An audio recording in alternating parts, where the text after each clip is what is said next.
수도권 쓰레기 직매립 금지라 하면 종량제 봉투에 담긴 걸 직접 매립이 안 된다 뭐 이런 의미겠죠? 예, 그렇죠. 이제 종량제 봉투를 바로 매립하면 안 된다라는 의미죠. 네, 내년 1월 1일부터 직매립 금지다. 버리는 쓰레기 한 10% 정도는 갈 데가 없는 겁니까? 어떻게 이거 대안은 뭐예요? 현재 그러니까- 이거 얼마 안 남았네요. 그러니까 당장 쓰레기 대란이 나지는 않을 거야. 그렇게 예측하세요. 예, 당장 나지는 않을 겁니다. 쓰레기 대란이라고 하는 게 그렇게 쉽게 날 수 있는 건 아니에요. 네. 하지만 예측할 수 없는 여러 가지 돌발 변수에 의해서 대응할 수 있는 대응력은 떨어졌다. 그러니까 전체적으로 장기적으로 봤을 때는 대란의 리스크가 전반적으로 높아졌다라고 보는 거고요. 홍수열 자원순환 사회경제연구소장 나와 계십니다. 안녕하세요. 네, 안녕하세요. 소장님 반갑습니다. 워낙 이 분야에서 유명하신 분인데요. 제가 궁금한 게 학부는 인문대를 나오신 걸로 알고 있는데 어떻게 이 폐기물 쓰레기 쪽에 관심을 갖고 업으로 하시게 됐습니까? 동양사 전공했는데요. 네. 그 역사를 공부해 보니까 어렵더라고요. 그래서 역사는 취미 생활로 하고 좀 사회 문제 해결에 좀 학부 때부터 관심은 많았는데 학부 때부터. 예.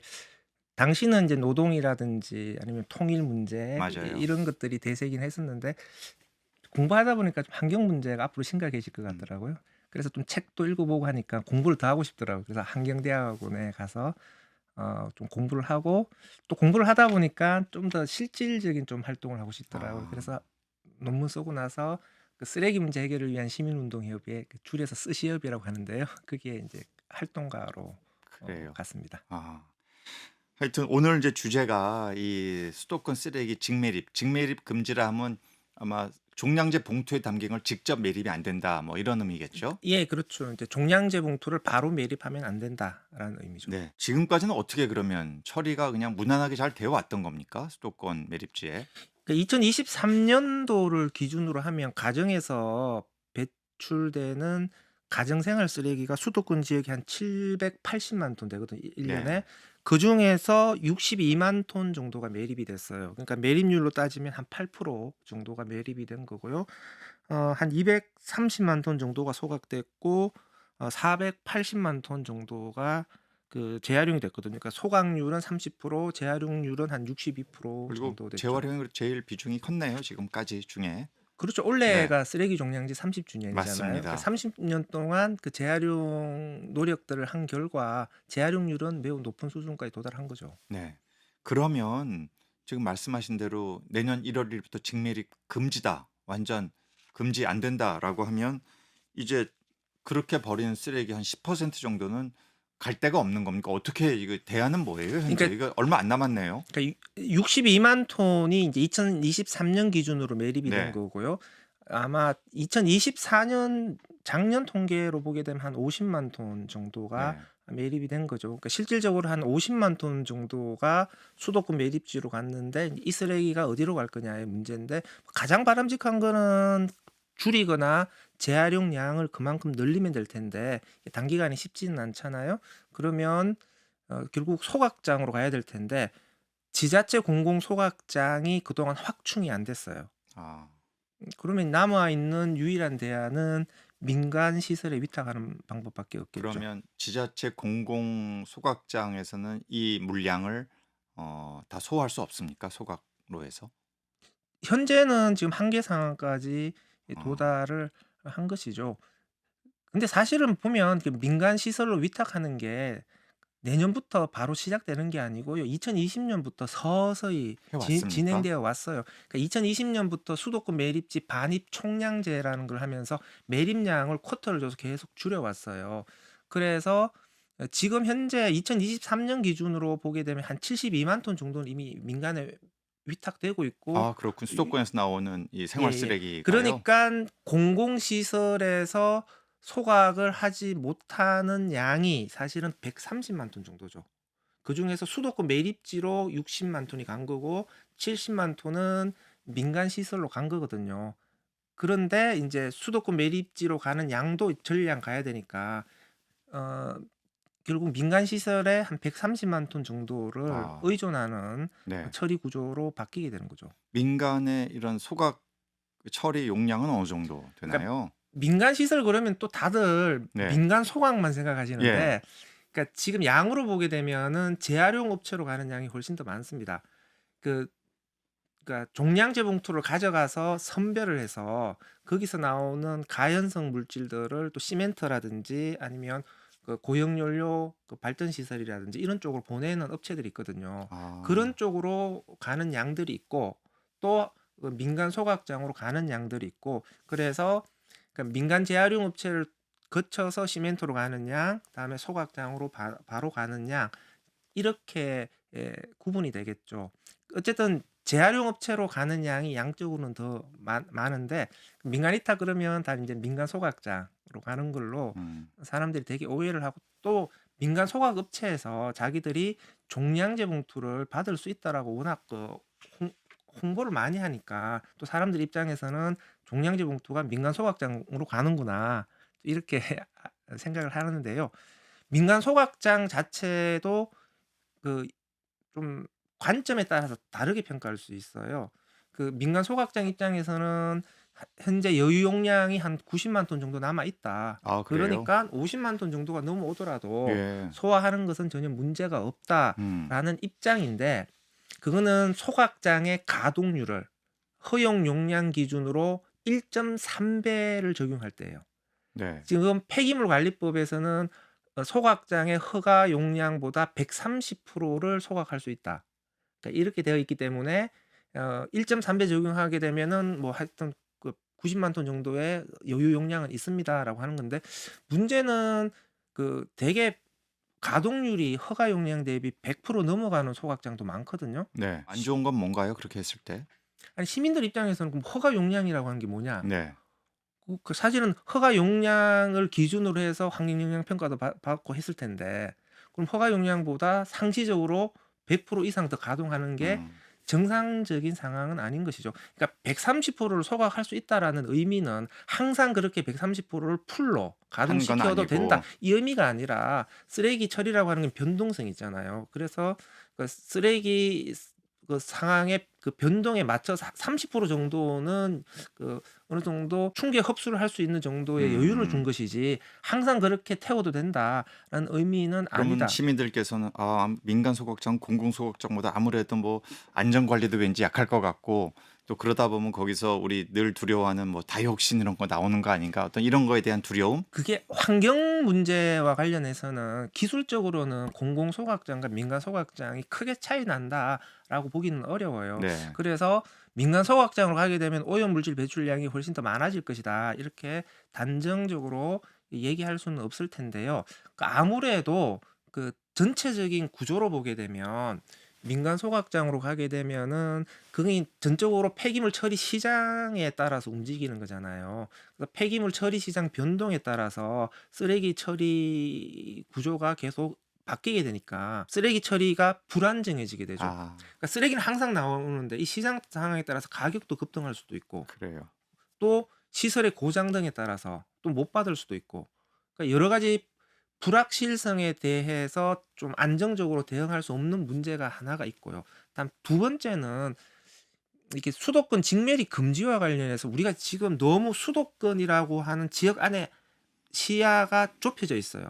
지금 민간으로 보낸다라고 하는 거는 수도권 밖에 있는 민간 시설로 보내는 양이 많거든요. 네. 그러면 수도권 지역에 수도권 지역의 민간 소각 시설만이 아니고 수도권 밖에 있는 시설로도 갈 수 있다. 지금 수도권 안에 있는 민간 시설로는 흡수를 다 못 못해요. 합니까? 그렇기 때문에 수도권 외곽 밖에 있는 그러니까 충청 지역이라든지 멀리 가게 되면은 이제 그래요. 경북 지역까지 가겠죠. 여기에 있는 그 민간 소각 시설이나 재활용 업체로 보내야 된단 말이죠. 그러면 종량제 봉투를 다른 지역에 있는 시설로 보낸다라는 것은 지역의 관점에서 보게 되면 굉장히 기분 나쁜 거죠. 그렇죠. 자기들의 처리 시설이 부족하다. 혹은 자기들이 가지고 있는 처리 시설도 이용하지 마라. 수도권 매립지죠.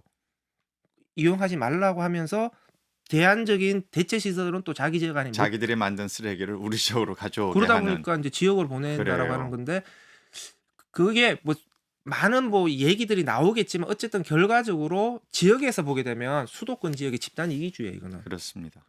이 애초에 이렇게 이제 2026년 1월 1일부터는 수도권에서 나온 생활 쓰레기의 수도권 매립 매립지에서의 직매립 금지하겠다 이 얘기가 나오게 된 근본적인 배경은 뭐라고 할 수 있을까요? 제가 저 현장 가봤는데 굉장히 넓은 지역이긴 하거든요. 그 좀 역사적으로 좀 복잡하긴 네. 한데요. 그러니까 수도권 매립지라고 하는 게 이게 전체를 쓰는 게 아니고 구간별로 나누어서 쓰거든요. 그러니까 1 매립장, 2 매립장, 3 매립장, 4 매립장 네. 요렇게 부지가 예정되어 있고요. 1 매립장을 썼고 이제 2 매립장도 종료가 되었는데 원래 2 매립장은 2016 년까지 사용하도록 되어 있었는데 그러니까 인천 지역에서 2 매립장까지만 쓰고 수도권 매립지는 문을 네. 닫아라라는 요구들이 나오기 시작했어요. 인천 주민들 사이에서. 사실 인천 쪽에 정치권에서 먼저 제기를 했고 근데 네. 뭐 정치권에서 이렇게 얘기를 한다는 거는 시민들의 불만 사항들 요구 사항들이 반영된 것이다라고 봐야 되겠죠. 그러면서 이제 2000 이메일입장의 종료가 다가오는 2015년경에 이 문제가 크게 불거지게 음. 됩니다. 그러면 이메일입장의 종료 시점은 바로 다가왔는데 매립장은 더 쓰지 못하게 하니까 쓰레기 처리와 관련된 비상 상황이 발생을 한 것이죠. 그래서 환경부, 경기도, 서울시, 인천시 이 4자가 모여서 2015년에 4자 합의라고 하는 것을 합니다.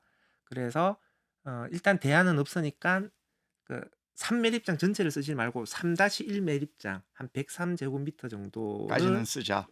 일단 매립장으로 신규 조성해서 쓰자. 그 사이에 대체 매립장을 조성을 하자. 수도권 매립지가 아닌 예. 다른 그러니까 지역에. 인천 지역 외에 다른 아, 지역에 예. 대체 매립장을 조성을 하자. 만약에 대체 매립장이 조성이 안 되면 남아 있는 부지에서 한 106만 제곱미터 정도는 추가적으로 더 쓰자. 이 정도의 그래요. 합의를 하게 됩니다. 그리고 나서 인제 이 매립장은 2018년에 종료가 되고요. 인제 3-1 매립장의 운영을 2018년부터 하기 시작을 했는데 대체 매립장 조성이 잘 안 돼요. 그 공모를 계속 그렇겠죠. 했는데도 후보지가 안 나타납니다. 그리고 그 사이에 매립을 줄이기 위한 조치들을 열심히 했어야 되는데 사자 합의를 하고 나서 지자체들이 좀 저는 손을 놓았다고 생각해요. 그러다 보니까 지금 매립량이 줄어들지는 않는 거죠. 그러다 보니까 3-1 매립장이 2025년 정도면 포화 상태가 된다. 올해네요?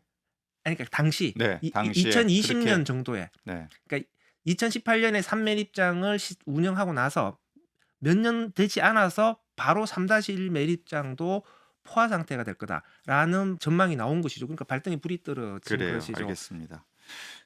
또 한 가지 좀 궁금한 거는 이 소각대 매립 중에 환경적으로는 어느 쪽이 더 문제라고 보십니까? 아니면 덜 문제라고 또는. 그러니까 쓰레기 처리의 안정성 관점에서 보면은 매립은 무조건 피하는 게 좋은 것이죠. 환경적인 관점에서 보게 되면 인제 매립은 메탄이라는 매립가스 문제가 발생을 하는 거고 소각은 그 연소가스 배출이 문제가 발생을 하는 건데 온실가스 배출량으로 보게 되면은 매립이 좀 더 많은 거죠. 네. 그래서 메탄도 온실가스니까요. 그 네. 이산화탄소보다 훨씬 강력한 그렇죠. 온실가스니까 네. 그러니까 매립이 온실가스 배출 측면에서 소각보다는 더 불리하다라고 이야기를 하는 것인데 근데 우리가 좀 생각을 해 봐야 될 게 지금 NDC 발표했잖아요. 네. 2035년까지 53%에서 61%까지 줄이겠다. 네. 그 폐기물 분야에서도 그만큼 줄여야 되거든요. 그러니까 NDC 목표를 생각하면은 소각과 매립량 절대량 자체를 줄여야 돼요. 줄여야 되는. 그러니까 지금은 그 온실가스 배출 측면에서 매립 대신에 소각을 늘리자라고 하는 것은 NDC 목표하고 상충해요. 그래서 직매립 금지의 대안으로 소각장을 늘려서 소각을 하자라고 하는 것은 잘못된 접근법이죠. 어떻게 하든지 간에 직매립 금지의 대안으로서 재활용량을 늘릴 수 네. 있는 강력한 조치들을 해야 됩니다. 네. 이 재활용이 가장 바람직하긴 하지만 또 재활용을 뭐 100%까지 할 수 있는 건 또 아니기 때문에 이 그렇죠? 그 재활용이라고 하는 게 네. 두 종류의 재활용이 네. 있거든요. 재활용품을 분리 배출하는 방식이 가장 바람직하죠. 그런데 이게 되지 않으면 이제 종량제 봉투에 들어가는 건데 분리 배출되지 않았으니까 이걸 바로 소각장에 집어넣어야 된다. 이거는 바람직하지 이게 않다. 아닐 수도 있는 거죠. 네. 왜냐하면 종량제 봉투를 다시 한번 뜯어서 선별할 수도 있죠. 네. 이게 전처리 방법이거든요. 그래요. 소각장 건설, 그러니까 공공 지자체의 소각장 건설 이것도 그동안 지지부진했다는 게 이번에 드러난 것 같아요. 그러다 보니 이제 수도권 외의 지역에 민간 소각시설로 가자 재활용 업체로 가자 이런 얘기까지 나오는 건데요. 이게 다 주민들이 반대해서 이러는 겁니까? 아니면 지자체들이 좀 더 노력을 안 한 겁니까? 일단 기본적으로 주민들이 반대하니까 설치를 할 수 없는 것이고 그 주민들을 그러니까 설득하기 위한 지자체의 노력도 뭐 절실하지는 않았던 것이죠. 음. 그리고 이미 소각장 반대하는 건 예상된 거잖아요. 그 네. 주민들이 반대한다는 건 이미 뻔한 상황인데 그러면 주민들의 반대를 어떻게 해결할 거냐와 관련된 좀 더 치밀한 전략들이 필요한 것이고 소각장이 안 되면 그럼 어떻게 할 거냐. 그 플랜 B가 있어야 되는 거죠.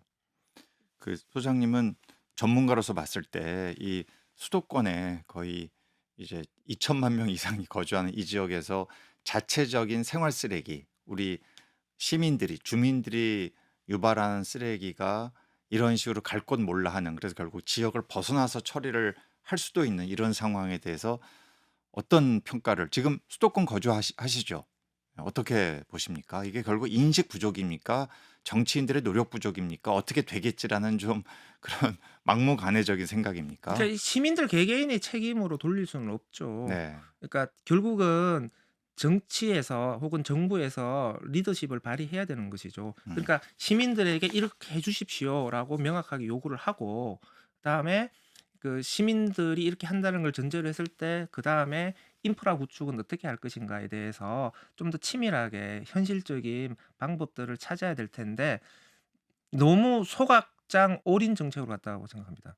그러니까 아, 그래요. 직매리 금지에 대한 소각장밖에 없어요. 그러니까 행정의 입장에서는 대규모 소각장을 하나 딱 지으면 한 방에 해결이 되는 거니까 편하긴 해요. 하지만 리스크도 큰 것이죠. 그러니까 소각장에 매몰되어 버리면 소각장이 막혀 버리면은 대안 자체가 사라져 버리는 문제가 발생을 하는 거죠. 그래서 리스크를 분산시켰어야 되는 거죠. 서울 같은 경우에도 그 마포 지역에 1,000톤짜리 소각장 하나 짓는 걸로 직매리 금지를 해결하자라고 했는데 마포 지역에서 막혀 버리니까 서울시 전체의 쓰레기 처리가 위태로워진 거거든요.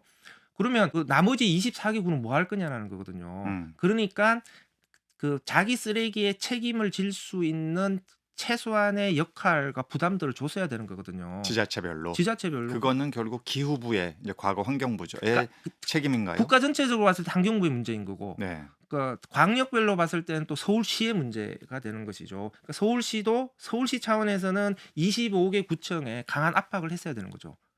그러니까 마포구에 서울시가 책임지고 1,000톤짜리 소각장을 짓겠습니다가 아니라 구는 무엇을 해야 될 거냐, 음. 언제까지 쓰레기를 어떻게 줄일 것이냐, 그다음에 전처리 설비 같은 설비들은 분산형으로 각 구별로 어떻게 설치하게 할 거냐, 혹은 주민들의 반대를 무릅쓰고 전처리 설비 같은 것들을 적극적으로 추진하는 구에는 어떤 인센티브를 줄 거냐, 뭐 이렇게 조금 더 다양하게 갔어야죠. 네. 그 만약에 이제 단기적으로 내년 1월 1일부터 직매립이 금지된 상황에서 말씀하신 이러한 전처리 과정이라든지 또 공공부문의 소각장 증설이라든지 이런 것도 쉽지 않을 경우 민간으로 가게 되면 쓰레기 종량제 봉투의 가격이 올라갈 수 있다. 이런 생각 시민들이 할 것 같은데 어떻습니까? 일단 그 지자체의 쓰레기 처리비 인상은 불가피할 거다라고 생각을 아, 합니다. 그래요? 그러니까 공공 시설을 이용하는 것에 비해서는 민간 시설을 이용하는 단가는 높아질 거고요. 또 일시적으로 지금 또 50만 톤이 추가적으로 일시적으로 몰리는 거잖아요. 그러니까요. 그렇게 되면은 경쟁이 심화되니까 단가 인상 요인이 더 크게 되겠죠. 그래서 지자체가 부담해야 될 비용은 더 높아지게 될 텐데 이제 그게 종량제 봉투로 바로 전가될 거냐, 그건 지자체 선택에 달려 있는 거겠죠. 뭐 자기들 재정으로 부담을 할 수도 있을 거고 아니면 그 재정 적자를 감당하지 못하면 종량제 봉투 인상으로 가게 될 텐데 네. 직매리 금지가 아니더라도 종량제 봉투 가격은 좀 인상을 하긴 해야 돼요. 아, 그래요? 지금 이 얘기는 이 청취자들께서 듣고 나 싫은데 이런 생각할 수 있을 것 같은데요. 저는 네. 그 오히려 돈을 제대로 내고 좋은 서비스를 네. 받자라고 시민들이 요구하는 게 맞다라고 생각해요. 아, 그리고 종량제 봉투 그 100% 낸다고 하더라도 추가적으로 들어가는 비용은 1,000원? 한 달에 1,000원? 2,000원 정도 밖에 안 돼요. 추가 인상 요인이. 네네. 네.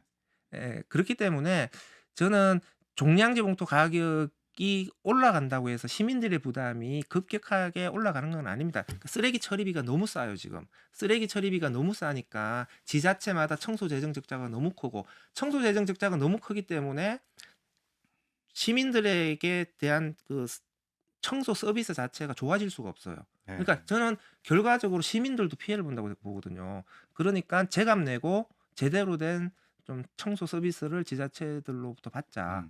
혹시 이런 상황을, 그러니까 직매립 금지 상황을 계기로 우리 서울, 주산 서울에 국한시켜 보자면 시민들이 이 봉투 가격이 좀 인상돼서 내가 부담이 조금 늘어나는 한이 있더라도 좀 더 양질의 그런 서비스를, 처리 서비스를 받아야겠다. 여기에 대한 수용성, 혹시 이런 거 좀 연구소에서 조사해 보신 적은 있으신가요? 바로 조사하지는 않았지만 네. 간접 지표가 있어요.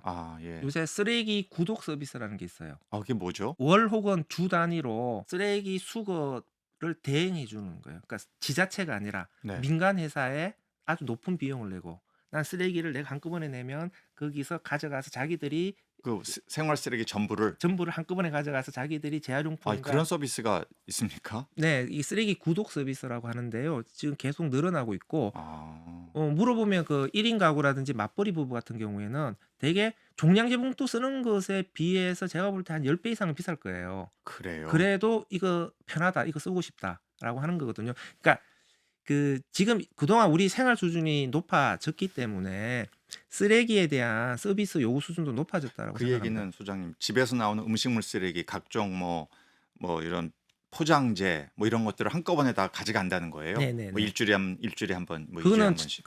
어떤 서비스를 선택하느냐에 따라서 달라지죠. 그러니까 자주 가져가면 비용이 비싼 거고, 네. 네, 일주일에 한 번, 2주일에 한 번이면 쌀 거고. 그런 걸 봤을 때 아마 봉투 가격의 인상이 불가피하다면 이걸 수용해서라도 좀 더 나은, 좀 체계적인 그러한 쓰레기 처리 방식에 대한 선호가 낮지 않을 것이다, 이렇게 보시는 거죠. 그러니까 이제 인상률을 들이대면 좀 반감이 클 거예요. 네. 막 갑자기 30% 올리겠다. 네. 근데 비용으로 환산하면 30% 올리면 한 달에 500원 추가 내립니다. 그러니까 이렇게 하면은 전 시민들이 충분히 납득할 수 있지 않을까라고 생각합니다. 그래요. 예. 어쨌든 이제 한 달 앞으로 다가왔는데요. 2026년 쓰레기 대란을, 결국 그런 일이 생기는, 그래서 가져가야 하는데 그쪽 수도권 매립장에서 우리는 받지 않겠다, 막 문에서 막히고 막 이런 일까지 벌어지지 않으려면 당장의 중앙정부 또 지자체에서 어떤 조치, 어떤 역할이 좀 필요하다고 보십니까?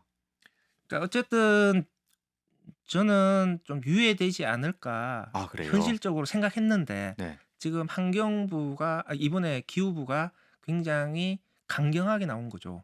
그러니까 예정대로 가겠다라고 했는데, 전체적으로는 쓰레기 처리의 대란의 리스크는 구조적으로 좀 높아졌다라고 생각을 합니다. 그러니까 당장 쓰레기 대란이 나지는 않을 거예요. 하지만 그렇게 예측하세요? 당장 나지는 않을 겁니다. 쓰레기 네. 대란이라고 하는 게 그렇게 쉽게 날 수 있는 건 아니에요. 네. 하지만 어떤 예측할 수 없는 여러 가지 돌발 변수에 의해서 대응할 수 있는 대응력은 떨어졌다. 그러니까 전체적으로 장기적으로 봤을 때는 대란의 리스크가 전반적으로 높아졌다라고 보는 거고요. 대란이라고 하는 건 절대 나면 안 되는 거니까 그 사이에 지금 우리가 할 수 있는 최선의 노력들을 해야 된다라고 생각을 합니다. 그래서 막연하게 쓰레기 문제를 해결하자, 줄이자, 재활용을 늘리자 이렇게 가면 안 되고요. 네. 좀 더 구체적인 전략들, 방안들을 내놓아야 그래요. 된다라고 생각을 하고요. 저는 인프라의 경우에도 계속 소각장 하나만을 붙잡고 있는 거는 결국 답이 없다라고 생각합니다. 그거는 해결되기가 어려워요. 2030년이 지나면 그러면 괜찮을 거냐? 그렇지 않다. 그리고 지금 민간 소각장에 의존하게 되면 공공 소각장 더 못 지어요. 네, 그렇죠. 왜냐하면 주민들이 민간 쪽에 보내면 되는데 왜 공공 소각장 짓게 되느냐? 그래서 이게 민간 위탁이 고착화될 수 있는 위험도 있다라고 생각을 합니다. 좀 그렇기 때문에 소각장 이외에 좀 재활용을 더 늘릴 수 있는 다양한 인프라 전략들을 네. 고민해야 된다고 생각합니다. 예, 마지막으로 간단히 질문 드릴게요. 이 오늘 소장님 말씀 듣고 보니까 이 온실가스, 탄소 중립, 거기다 쓰레기 처리비, 또 앞으로 지자체와 중앙정부의 재정까지 이 쓰레기 문제가 또 경제 문제와도 직결돼 있다, 이런 생각을 이제 갖게 되는데요. 소장님 어떻게 생각하십니까? 왜 이런 큰 그림의 어떤 기후 문제, 환경 문제에서 쓰레기 문제에 집중하고 계시는? 그러니까 어떻게 또 연결해 이제 보시는지. 순환 경제잖아요. 네, 그러니까 그렇죠. 쓰레기 문제는 앞으로 이제 경제 문제가 될 거거든요. 왜냐하면 그게 결국은 원료 사용과 관련해서 음, 제품을 만들 때에 이제 원료 조달과 관련된 탄소 배출도 줄여야 되는 거고요. 플라스틱이 대표적이겠죠. 네. 네. 그리고 그러다 보니까 또 재생 원료 사용도 의무화시키는 거거든요.